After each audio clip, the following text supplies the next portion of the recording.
ബിസ്മില്ലാ അൽഹംദുലില്ലാ വസ്സലാത്തു വസ്സലാമു അലാ റസൂലില്ലാ വഅലാ ആലിഹി വസ്ഹബിഹി അജ്മഈൻ അമ്മാ ബഅദ്. റബ്ബി ഇശ്റഹ് ലി സദ്രി വയസ്സിർ ലി അംരി വഹ്ലുൽ ഉഖ്ദതം മിൻ ലിസാനി യഫ്ഖഹു ഖൗലി. അല്ലാഹുമ്മ ലാ സഹ്ല ഇല്ലാ മാ ജഅൽതഹു സഹ്ല വഅൻത തജ്അലുൽ ഹസ്ന ഇദാ ശി'ത സഹ്ല. റബ്ബി സിദ്നാ ഇൽമൻ നാഫിഅ. അസ്സലാമു അലൈക്കും വറഹ്മത്തുള്ളാഹി വബറകാതുഹു. ഇത് നമുക്ക് പഠിക്കാനുള്ളത് സൂറത്തുൽ കഹ്ഫിന്റെ 38, 39 ആയകളാണ് ഇൻഷാ അല്ലാഹ്. ബിസ്മില്ലാഹിർ റഹ്മാനിർ റഹീം. ലകിന്ന ഹുവല്ലാഹു റബ്ബി വലാ ഉശ്രികു ബിറബ്ബി അഹദാ ലൗലാ ഇദ് ദഖൽത جنتك قلت ما شاء الله لا قوة إلا بالله إن ترني أنا أقل منك مالا وولدا. ഇൻഷാ അല്ലാഹ് നമുക്കിന്റെ മീനിങ് ഒന്ന് നോക്കാം. അപ്പോൾ ലാക്കിന്ന ഇത് ആക്ച്വലി ലാക്കിൻ അന എന്നാണ്. ലാക്കിൻ അന എന്ന് പറഞ്ഞാൽ എന്നാൽ ഞാനിതാ, അല്ലെങ്കിൽ പക്ഷേ ഞാൻ. ലാക്കിൻ എന്നല്ല, ലാക്കിൻ എന്ന് പറഞ്ഞാൽ പക്ഷേ എന്നർത്ഥം. ലാക്കിൻ പക്ഷേ, അന ഞാൻ, അല്ലെങ്കിൽ എന്നാൽ ഞാൻ. മൊത്തത്തിൽ പറയുമ്പോൾ പക്ഷേ ഞാൻ, അല്ലെങ്കിൽ എന്നാൽ ഞാനിതാ. അപ്പം ഇതിങ്ങനെ അതെങ്ങനെയാണെന്ന് വെച്ചാൽ പ്രൊനൗൺസ് ചെയ്യുന്നതിൻ്റെ ഒരു ഫ്ലുവൻസിക്ക് വേണ്ടിയിട്ടാണ് ഇതെങ്ങനെ. ഇവിടെ ഈ ഹംസയെ ആദ്യം ഒഴിവാക്കി, ഹംസ ഒഴിവാക്കിയ സമയത്ത് പിന്നെന്ത് വരും? ലാക്കിൻ നാന്ന് വരും. ലാക്കിൻ ന, നൂൻ സുക്കൂനും ഒരു നൂൻ ഫത്തഹ വരിക. അപ്പം അങ്ങനെ നൂൻ സുക്കൂനും നൂൻ ഫത്തഹ, സാക്കിന നൂനിന് ശേഷം നൂന് വന്നു കഴിഞ്ഞാൽ ഇത് ഇദ്ഗാം ചെയ്യും. രണ്ടും കൂടി മിക്സ് ചെയ്യല്ലേ? നൂനിന്റെ റൂൾ ഉണ്ടല്ലോ, സാക്കിന നൂനിന്റെ റൂൾ പ്രകാരം ഇത് ഇദ്ഗാം ചെയ്തിട്ടാണ് ഇവിടെ എന്ത് വന്നത്? ഈ നൂനിന് ശബ്ദം വന്നത്. ലാക്കിന്ന ലാക്കിന്ന. പിന്നെ ഇത് വന്നിട്ട് സിഫ്ർ മുസ്തഖീൽ, സിഫ്ർ മുസ്തഖീൽ എന്നാണ് ഇതിന് പറയാ. അപ്പൊ ഈ ഒരു അരിഫിന്റെ മുകളിൽ എങ്ങനെയുള്ളൊരു വട്ടമുള്ളത്? ഇങ്ങനെയുള്ള ഒരു വട്ടം അരിഫിന്റെ മുകളിൽ കണ്ടു കഴിഞ്ഞാൽ ഇവിടെ നമ്മൾ ഫുൾ സ്റ്റോപ്പ് ഇടുകയാണെങ്കിൽ, ഇവിടെ ഫുൾ സ്റ്റോപ്പ് ഇടുകയാണെങ്കിൽ നമ്മളൊരു ഹർക്കം നീട്ടിയിട്ടാണ് ഫുൾ സ്റ്റോപ്പ് ഇടുക. കിന്ന കിന്ന എന്ന് പറഞ്ഞിട്ടാണ് ലാക്കിന്ന പറഞ്ഞ് ഫുൾ സ്റ്റോപ്പ് ഇടും. ഇനി നമ്മളിവിടെ കണ്ടിന്യൂസ് ആയിട്ട് ഓതുകയാണ് നിൽക്കുക, ലാക്കിന്ന ഹുവ. അപ്പൊ നമുക്ക് എന്ത് ചെയ്യണ്ട, അതിനെ കൺസിഡർ ചെയ്യേ വേണ്ട, ഇവിടെ ഇല്ലാത്ത പോലെ ഓതിയാൽ മതി. ലാക്കിന്ന ഹുവ, ഹുവ എന്ന് പറഞ്ഞാൽ അവൻ എന്ന് പറഞ്ഞാൽ അല്ലാഹു സുബ്ഹാനഹു വ തആല. ഹുവ അല്ലാഹു, അവൻ അല്ലാഹുവാണ്. റബ്ബി, അല്ലാഹു ആരാണ്? റബ്ബി എന്റെ രക്ഷിതാവ്, റബ്ബി എന്റെ രക്ഷിതാവാകുന്നു. ഉശ്രിക്കു എന്ന് പറഞ്ഞാൽ ഞാൻ പങ്കു ചേർക്കുന്നു, അല്ലെങ്കിൽ ഞാൻ പങ്കു ചേർക്കും. ഉശ്രിക്കു എന്ന് പറഞ്ഞാൽ ഞാൻ പങ്കു ചേർക്കും, അതാണ് ഉശ്രിക്കു. ഓക്കെ, ഇവിടെ ഈ ഹംസയാണ് ഞാൻ എന്നുള്ളത് സൂചിപ്പിക്കുന്നത്. ഉശ്രിക്കു ഞാൻ പങ്കു ചേർക്കും. അതിന്റെ മുന്നിൽ ലാ വന്നു കഴിയുമ്പോഴാണ് എന്ത്? ഇല്ല എന്നുള്ളത് പറയാനുള്ളതാണ്. ലാ ഉശ്രിക്കു എന്ന് പറഞ്ഞാൽ ഞാൻ പങ്കു ചേർക്കുകയില്ല. വലാ ഉശ്രിക്കു എന്ന് പറഞ്ഞാൽ ഞാൻ പങ്കു ചേർക്കുകയുമില്ല. വലാ ഉശ്രിക്കു ഞാൻ പങ്കു ചേർക്കുകയുമില്ല. ബി റബ്ബി, ബി ക്ക് ഓട്, അതാണ് ബി, അല്ലെങ്കിൽ ഓട്, ഇവിടെ ഓട്. ബി റബ്ബി എന്റെ റബ്ബിനോട്, എന്റെ റബ്ബിനോട്. അഹദ ഒരാളെയും. അപ്പൊ ഈ ഒരു വചനം അല്ലാഹു സുബ്ഹാനഹു വ തആല നമുക്ക് പറഞ്ഞു തരുന്നത് തോട്ടക്കാരന്റെ, അല്ലേ, നമ്മളൊരു 2 തോട്ടമുള്ളൊരു തോട്ടമുടമയുടെ സംഭവ കഥയാണ് നമ്മൾ പഠിച്ചുകൊണ്ടിരിക്കുന്നത്. അപ്പൊ അതില് തോട്ടക്കാരന്റെ സുഹൃത്തിന്റെ സംസാരമാണ് 38ാമത്തെ ആയതിൽ. തോട്ടക്കാരന്റെ സത്യവിശ്വാസിയായ സുഹൃത്തിന്റെ സംസാരമാണ്. അപ്പൊ സുഹൃത്ത് പറയുന്നത് എന്താണെന്ന് വെച്ചാൽ, എന്നാൽ ഞാൻ, അവൻ അഥവാ അള്ളാഹുവാകുന്നു എന്റെ രക്ഷിതാവ്, എന്റെ രക്ഷിതാവിനോട് യാതൊന്നിനെയും ഞാൻ പങ്കു ചേർക്കുകയില്ല. അങ്ങനെയാണ് 38ാമത്തെ ആയതിൽ അദ്ദേഹം പറയുന്നത്. 39ാമത്തെ ആയതിൽ വലൗല, വ ആണ് ആൻഡ്, ലൗ എങ്കിൽ, ലാ ഇല്ല. അപ്പോ മൊത്തം പറയുന്ന സമയത്ത് എന്തുകൊണ്ട് ആയിക്കൂടാ? വലൗല എന്തുകൊണ്ട് ആയിക്കൂടാ? എന്തായിക്കൂടാ? ഇദ് ദഖൽത, ഇത് എന്ന് പറഞ്ഞാല് സന്ദർഭത്തിനെ സൂചിപ്പിക്കാനാണ് ഇത് ഉപയോഗിക്കുന്നത്. ഇത് സന്ദർഭത്തിനെ കാണിക്കാനാണ് ഉപയോഗിക്കുന്നത്. ഇത് പാസ്റ്റ് ടെൻസിലാണ് ഇത് ഉപയോഗിക്കുക. ഇതാ ആണ് പ്രസന്റ് ടെൻസ്. ഇത് എന്ന് പറയുന്ന സമയത്ത് പാസ്റ്റ് ടെൻസിനെയാണ് ഉപയോഗിക്കുന്നത്. കഴിഞ്ഞ സംഭവം ഇത് ദഖൽത. ദഖൽത എന്ന് പറഞ്ഞാല് നീ പ്രവേശിച്ചു. നീ പ്രവേശിച്ചു. ദഖൽത നീ പ്രവേശിച്ചു. ഈ തായാണ് നീ എന്നുള്ളതിന് സൂചിപ്പിക്കാനുള്ളത്. ദഖൽ ത. ദഖൽ ത. ദഖൽ എന്ന് പറഞ്ഞാൽ പ്രവേശിച്ചു. ത നീ. നീ പ്രവേശിച്ചപ്പോൾ എവിടെ? ജന്നത്ത. ജന്നത്ത എന്ന് പറഞ്ഞാൽ തോട്ടത്തിൽ. ക നിന്റെ. ജന്നത്തക്ക നിന്റെ തോട്ടത്തിൽ. ജന്നത്തക്ക നിന്റെ തോട്ടത്തിൽ. ഉൽത്ത നീ പറഞ്ഞേക്കു, അല്ലെങ്കിൽ നീ പറഞ്ഞു. കുൽത്ത എന്ന് പറഞ്ഞാൽ ആക്ച്വലി മീനിങ് നീ പറഞ്ഞു എന്നർത്ഥം. കുൽ അല്ലെങ്കിൽ നീ പറഞ്ഞു എന്ന് പറയാം. കുൽത്ത നീ പറഞ്ഞേക്കുക. എന്താ പറയേണ്ടത്? മാഷാ അള്ളാ. മാഷാ അള്ളാ എന്ന് പറഞ്ഞാല് അള്ളാഹു ഉദ്ദേശിച്ചതാകുന്നു ഇത്. മാഷാ അള്ളാ അള്ളാഹു ഉദ്ദേശിച്ചതാകുന്നു ഇത്. ലാ ഖുവ്വത. ലാ ഖുവ്വത എന്ന് പറഞ്ഞാല് ഒരു ശക്തിയുമില്ല.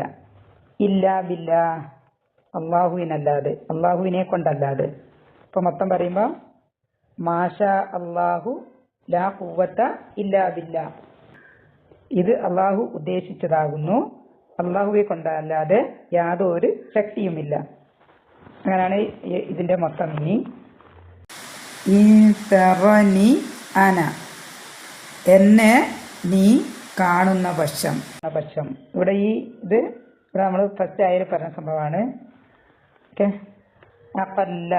അഖല്ല എന്ന് പറഞ്ഞാൽ ഏറ്റവും കുറഞ്ഞവനായി. അഖല്ല ഏറ്റവും കുറഞ്ഞവനായി. മിൻക നിന്നേക്കാൾ. മിൻക നിന്നേക്കാൾ. മാലൻ. മാലൻ എന്ന് പറഞ്ഞാൽ ധനം. വലദൻ സന്താനങ്ങളും. സന്താനവും മക്കളും അല്ലെങ്കിൽ സന്താനവും. അപ്പൊ മൊത്തം ആയത്തിന്റെ മീനിങ് വരുന്ന സമയത്ത് നീ നിന്റെ തോട്ടത്തിൽ കടന്ന സമയത്ത് ഇത് അള്ളാഹു ഉദ്ദേശിച്ചതത്രേ, അള്ളാഹുവെ കൊണ്ടല്ലാതെ യാതൊരു ശക്തിയും ഇല്ല എന്ന് നിനക്ക് പറഞ്ഞുകൂടായിരുന്നോ? നിന്നേക്കാൾ ധനവും സന്താനവും കുറഞ്ഞവനായി നീ എന്നെ കാണുന്നുവെങ്കിൽ. അപ്പൊ ഇത് ഈ ഒരു ആയയും ആരുടെ സംസാരമാണ്?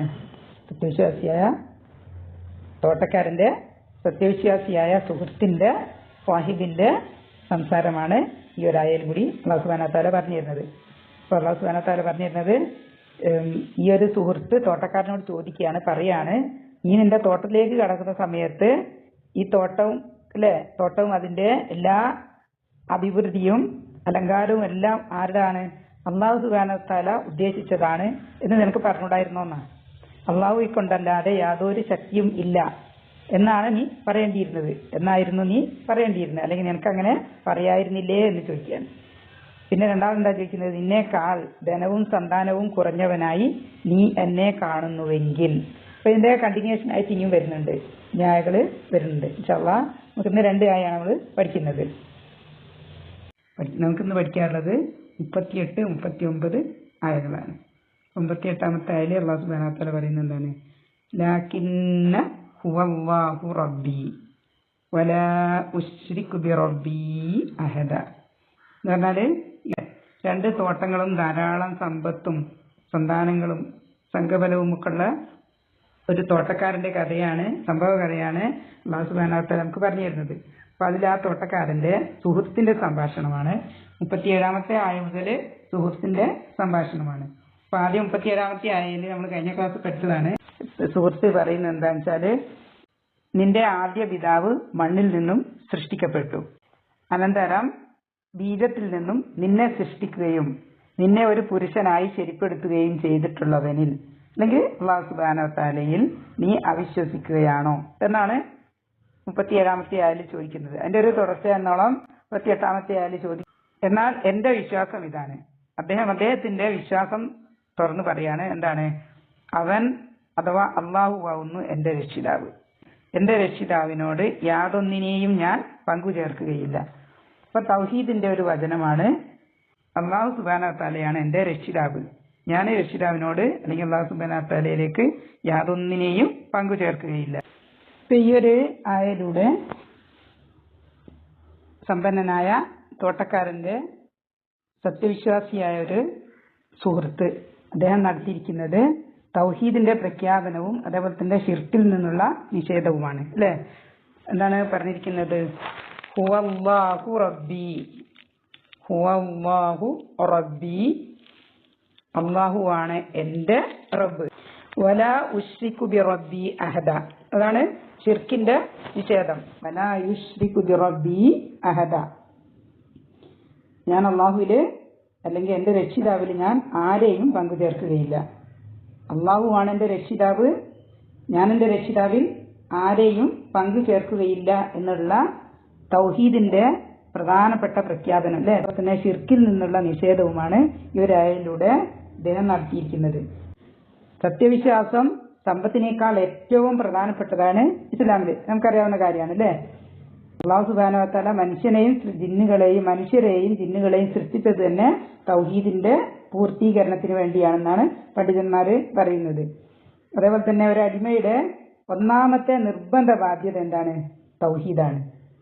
അപ്പോൾ ഒരു അടിമയുടെ വിജയം എന്നത് തൗഹീദ് കൊണ്ട് ഇസ്ലാമിൽ പ്രവേശിക്കുകയും അവസാനമായി ദുനിയാവിൽ നിന്ന് മരിച്ചു പിരിഞ്ഞു പോകുന്നത് തൗഹീദ് കൊണ്ടായിരിക്കുകയും ചെയ്യുന്നതാണ്. ഖുർആനിലെ ഏറ്റവും ഗൗരവമേറിയ കൽപ്പനയും ഏറ്റവും ഗൗരവമുള്ള വിലക്കും എന്താണെന്ന് വെച്ചാൽ തൗഹീദിന്റെ കാര്യത്തിലുള്ളതാണ്. സൂറത്തുൽ അംബിയാന്റെ 25-ാമത്തെ വചനത്തില് വമാ അർസൽനാ മിൻ ഖബ്ലിക മിർ റസൂലിൻ ഇല്ലാ നൂഹി ഇലൈഹി അന്നഹു ലാ ഇലാഹ ഇല്ലാ അന ഫഅബ്ദൂൻ. അല്ലാഹു സുബ്ഹാനഹു വ തആല പറയുന്നത്, ഞാനല്ലാതെ ആരാധനയ്ക്ക് അർഹനായി മറ്റാരുമില്ല, അതിനാൽ എന്നെ നിങ്ങൾ ആരാധിക്കൂ. അല്ലാഹു സുബ്ഹാനഹു വ തആല പ്രവാചകന്മാരെ അയച്ചത് പ്രബോധനത്തിന്റെ പ്രഥമ പരിഗണനയും എന്തിനായിരുന്നു? തൗഹീദിനായിരുന്നു എന്നുള്ളതാണ് ഈ 25-ാമത്തെ ആയതിൽ നമുക്ക് മനസ്സിലാവുന്നത്. അതേ റഹ്മാന്റെ 13-ാമത്തെ ആയതിൽ അല്ലാഹു സുബ്ഹാനഹു വ തആല പറയുന്നത്, യാ ബുനയ്യ ലാ തുശ്രിക് ബില്ലാഹ്, എന്റെ കുഞ്ഞുമകനെ നീ അള്ളാഹുവിൽ എന്ത് ചെയ്യാൻ പാടില്ല? പങ്കു ചേർക്കാൻ പാടില്ല. ഇന്ന ശിർക ലദുൽമുൻ അദീം. അപ്പോൾ ലുക്മാൻ തന്റെ മകന് സദുപദേശം നൽകിക്കൊണ്ടിരിക്കുക അവനോട് ഇപ്രകാരം പറഞ്ഞതാണ്. എന്താണ് പറഞ്ഞത്? എന്റെ കുഞ്ഞുമകനെ നീ അള്ളാഹുവിനോട് പങ്കു ചേർക്കരുത്. തീർച്ചയായും ശിർക്ക് അല്ലെങ്കിൽ അള്ളാഹുവിൽ പങ്കു ചേർക്കൽ വലിയ അക്രമം തന്നെയാണ്. അപ്പൊ വിശുദ്ധ ഖുർആനില് ഇതുമായിട്ട് ബന്ധപ്പെട്ട് ഒരുപാട് ആയകളുണ്ട്. അപ്പൊ നമുക്ക് മനസ്സിലാക്കേണ്ടത് എന്താ വെച്ചാല്, ഒരു സത്യവിശ്വാസിയെ സംബന്ധിച്ചിടത്തോളം ഏറ്റവും പ്രധാനപ്പെട്ടതാണ് എന്ത്? തൗഹീദ്. അതെ, തൗഹീദിന്റെ പ്രഖ്യാപനവും അതേപോലെ തന്നെ ഷിർക്കിൽ നിന്നുള്ള നിഷേധവും, ഷിർക്കിന്റെ നിഷേധവും. ഇസ്ലാമിന്റെ അടിസ്ഥാനം തന്നെ എന്താണ്? തൗഹീദാണ് അല്ലെ. തൗഹീദും ഷിർക്കിന്റെ നിഷേധവുമാണ്. സമ്പത്തും സന്താനങ്ങളും ഒക്കെ മരണത്തോടുകൂടി ഇല്ലാണ്ടായിപ്പോ അല്ലെ. മരണത്തോടുകൂടി നമുക്ക് നഷ്ടപ്പെടുന്ന കാര്യങ്ങളാണ് സമ്പത്തും സന്താനങ്ങളും ബാക്കിയുള്ള കാര്യങ്ങളെല്ലാം. അപ്പോൾ ഈമാനിന്റെ ഗുണങ്ങൾ എവിടെയാണ് തുടങ്ങുന്നത്? മരണത്തോടു കൂടിയാണ് യഥാർത്ഥത്തിൽ അതിന് ഇത് തുടങ്ങുന്നത്. അപ്പോൾ നമുക്ക് ഏറ്റവും പ്രധാനപ്പെട്ട അല്ലെ, ബുദ്ധി കൊടുത്ത് നമ്മൾ ചിന്തിക്കുന്ന സമയത്ത് നമുക്ക് നമ്മൾ ഒറ്റക്ക് അല്ലെ, നമ്മൾ ഒറ്റക്കായി പോവുകയും അല്ലെ വേറൊരാൾ നമ്മളെ സഹായിക്കാനില്ലാതിരിക്കുകയും ചെയ്യുന്ന ഒരു അവസരത്തില് നമുക്ക് ഏറ്റവും പ്രധാനപ്പെട്ടത് എന്താണ്? ഈമാനാണ് അല്ലെ. ഈമാനോടുകൂടി തൗഹീദോടുകൂടി ജീവിക്കുകയും തൗഹീദോടുകൂടി മരിക്കുകയും ചെയ്യുക എന്നുള്ളതാണ് നമ്മളെ സംബന്ധിച്ചിടത്തോളം നമുക്ക് ഏറ്റവും പ്രധാനപ്പെട്ടത്. അല്ലാഹു സുബ്ഹാനഹു വ തആല അത്തരം ഭാഗ്യവാന്മാരുടെ കൂട്ടത്തിൽ നമ്മളെല്ലാവരെയും ഉൾപ്പെടുത്തി അനുഗ്രഹിക്കട്ടെ. അമീൻ അമീൻ അമീൻ റഹ്മതിക യാ അർഹമർ റഹീം. പിന്നെ 39-ാമത്തെ ആയതില് ഉടമ അഹങ്കാരത്തിന്റെ വാക്കുകൾ പറഞ്ഞപ്പോൾ സത്യവിശ്വാസിയായ സുഹൃത്തിന്റെ അയാളോടുള്ള ഉപദേശമാണ് എന്ത്? ഫലൗലാ ഇദ് ദഖൽത ജന്നതക ഖുൽത, നീ നിന്റെ തോട്ടത്തിൽ പ്രവേശിക്കുന്ന സമയത്ത് നിനക്ക് പറഞ്ഞുകൂടായിരുന്നോ? എന്താണ് പറയേണ്ടത്? മാഷാ അല്ലാഹു ലാ ഖുവത ഇല്ലാ ബില്ലാഹ്. മാഷാ അല്ലാഹു എന്ന് പറഞ്ഞാൽ ഇത് അല്ലാഹു ഉദ്ദേശിച്ചതാകുന്നു, ഇത് അല്ലാഹു ഉദ്ദേശിച്ചതാകുന്നു.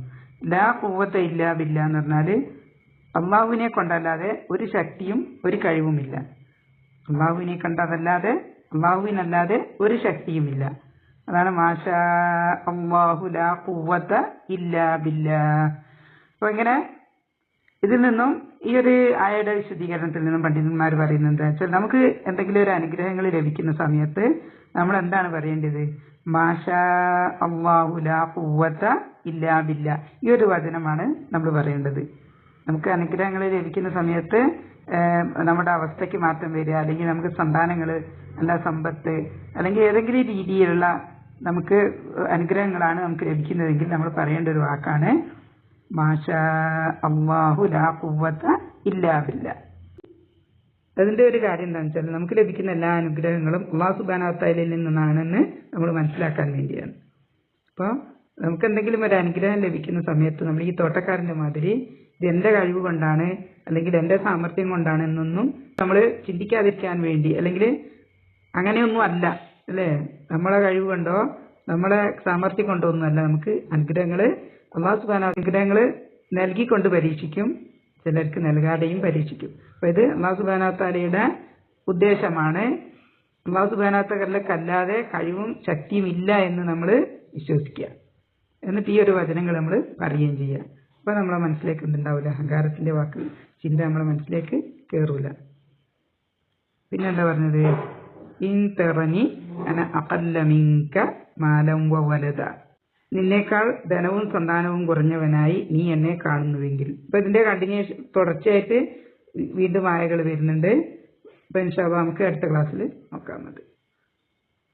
അപ്പോൾ അല്ലാഹു സുബ്ഹാനഹു വ തആല നൽകിയ അനുഗ്രഹങ്ങളിലേക്ക് അല്ലാഹു സുബ്ഹാനഹു വ തആല നമുക്ക് പറഞ്ഞു തരുന്ന വചനങ്ങൾ പറയുവാനും അതേപോലെ തന്നെ അല്ലാഹു സുബ്ഹാനഹു വ തആലയോട് നന്ദി കാണിക്കാനുള്ള ഒരു സൗഭാഗ്യം നമുക്ക് എല്ലാവർക്കും അല്ലാഹു സുബ്ഹാനഹു വ തആല നൽകട്ടെ.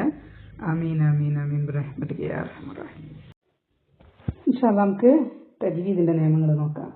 അപ്പോൾ നമ്മളെ ഫസ്റ്റ് സെന്റൻസ് നമ്മൾ മനസ്സിലായി. ലാകിന്ന എന്നുള്ളത് ലാകിൻ അന എന്നുള്ളതാണ്. അപ്പോൾ നമ്മൾ ഉച്ചരിക്കുക പാരായണം ചെയ്യുന്നത് ലാകിന്ന. അപ്പോൾ ഈ നൂനിനെ ശ്രദ്ധയുള്ള നൂനാണ്. അപ്പോൾ 2 കൗണ്ട് മണിച്ചിട്ട് പ്രൊനൗൺസ് ചെയ്യുക. ലാകിന്ന ഹുവല്ലാഹു റബ്ബി വലാ ഉശ്രികു. ഇവിടെ ലാമിനൊരു അലിഫ് മദ് ഉണ്ട്. ഇത് കഴിഞ്ഞിട്ട് വന്നിരിക്കുന്നത് ഹംസയാണ്. അപ്പോൾ മദ്ദിന് ശേഷം ഹംസ വന്നാൽ ഈ മദ്ദും ഹംസയും ഒരേ വാക്കിലല്ല, 2 വാക്കാണ്. ലാ ഹർഫ് വേറെയാണ്, ഉശ്രിക്കു വേറെയാണ്. അപ്പോൾ 2 വാക്കുകളായതുകൊണ്ട് മദ്ദിന് ശേഷം ഹംസ വന്നു കഴിഞ്ഞാൽ 4 കൗണ്ട് നീട്ടിയിട്ട് നമുക്ക് പ്രൊനൗൺസ് ചെയ്യാം, നിർബന്ധമല്ല. മദ്ദുൽ മുൻഫസിൽ എന്നാണ് പറയുന്നത്. മദ്ദും ഹംസയും വേറെ വേറെ വാക്കിലായതുകൊണ്ട് അപ്പോൾ നമുക്ക് 4 കൗണ്ട് നീട്ടിയിട്ട് വേണമെങ്കിൽ പ്രൊനൗൺസ് ചെയ്യാം. അപ്പോൾ വലാ ഉശ്രിക്കു, ഷീനിനെ നമ്മൾ പഠിച്ചതാണ്. ഷീനിന് സുക്കൂന് വരുന്ന സമയത്ത് നന്നായിട്ട് കാറ്റ് പുറത്ത് വരുന്ന അക്ഷരമാണ്, ഹംസിന്റെ അക്ഷരമാണ് അല്ലേ, ഹംസിന്റെ അക്ഷരമാണ്.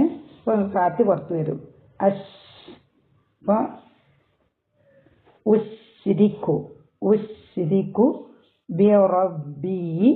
ഇവിടെ ബാക്കി കെസ്റയാണ്. അതിന്റെ ബാടെ മുകളിലൊരു അസാധാരണ മദ്ദുണ്ട്, കാരണം ഹംസയാണ്. ഇവിടെ തൊട്ടടുത്ത വാക്കിലെ ആദ്യത്തെ അക്ഷരം ഹംസയാണ്. അപ്പൊ മദ്ദും ഹംസയും അടുത്തടുത്ത് വരിക, 2 വാക്കിലാകുക. ബി ഒരു വാക്കാണ്, അഹദൻ വേറെ വാക്കാണ്. അപ്പൊ 2 വാക്കിലാകുമ്പോൾ ഇതേ നിയമം തന്നെയാണ് അൽ മദ്ദുൽ മുൻഫസിൽ. 4 കൗണ്ട് വേണമെങ്കിൽ നീട്ടിയിട്ട് പ്രൊനൗൺസ് ചെയ്യാം. 4 കൗണ്ട് നീട്ടാനുള്ള പെർമിഷൻ ഉണ്ട്. അപ്പൊ ബി അഹദ. വലൗല, ഈ ലാമിന് എന്തുണ്ട്? അലിഫ് മദ്ദുണ്ട്. മദ്ദിന്റെ മുകളിൽ ഒരു സാധാരണ മദ്ദിന്റെ ചിഹ്നമുണ്ട്, കാരണം ഇവിടെ ഹംസ ആയതുകൊണ്ടാണ്. തൊട്ടടുത്ത വാക്കിൽ ഇത് എന്നുള്ളത് ഫസ്റ്റ് ലെറ്റർ ഹംസ ആയതുകൊണ്ടാണ്. അപ്പൊ എന്ത് ചെയ്യാ, ഇവിടെയും നമ്മൾ നേരത്തെ കണ്ട റൂൾ തന്നെയാണ്, 4 കൗണ്ട് നീട്ടിയിട്ട് നമുക്ക് പ്രൊനൗൺസ് ചെയ്യാം. അപ്പൊ വലൗല ഇസ്. ഇപ്പൊ ദാലിന് സുക്കൂന് വന്നു കഴിഞ്ഞാല് അതാലിന്റെ സ്വഭാവം എന്താണെന്ന് വെച്ചാൽ കുറെ മഹ്റജിലെ ടൈം സ്പെൻഡ് ചെയ്യുന്ന ഒരു ലെറ്ററാണ്. ഹെവി ലെറ്ററാണ്. ജന്നതക, ഇവിടെ 2 കൗണ്ട് മണിച്ചിട്ട് പ്രൊനൗൺസ് ചെയ്യുക. ജന്നതക. ഖുൽത, ഇവിടെ മാ ഷാ ഇല്ലേ, അവിടെ ഷീനിന് അലിഫ് മദ് ഉണ്ട്. അത് കഴിഞ്ഞിട്ടുള്ളത് ഹംസയാണ്. 2 ഒരു വാക്കുമാണ്. അപ്പോൾ ഇവിടെ 4 കൗണ്ട് നിർബന്ധമായിട്ട് നീട്ടണം. 4 കൗണ്ട് നീട്ടിയിട്ടാണ് ഈ മദ്ദിന് മദ്ദും ഹംസയും ഒരേ വാക്കിലായതുകൊണ്ട് ഇതിനെ പറയുന്നത് അൽ മദ്ദുൽ മുത്തസിൽ. അൽ മദ്ദുൽ മുത്തസിൽ നീട്ടൽ നിർബന്ധമാണ്. അപ്പൊ നമ്മൾ പാരായണം ചെയ്യുന്ന സമയത്ത് മാഷാ അല്ലാഹ് ഇവിടെ അല്ലാഹു, ഇവിടെ ലാമ് ഹെവിയാണ്. അല്ലാഹു ലാ ഖുവത ഇല്ലാ ബില്ലാഹ്. ഇവിടെ നമ്മള്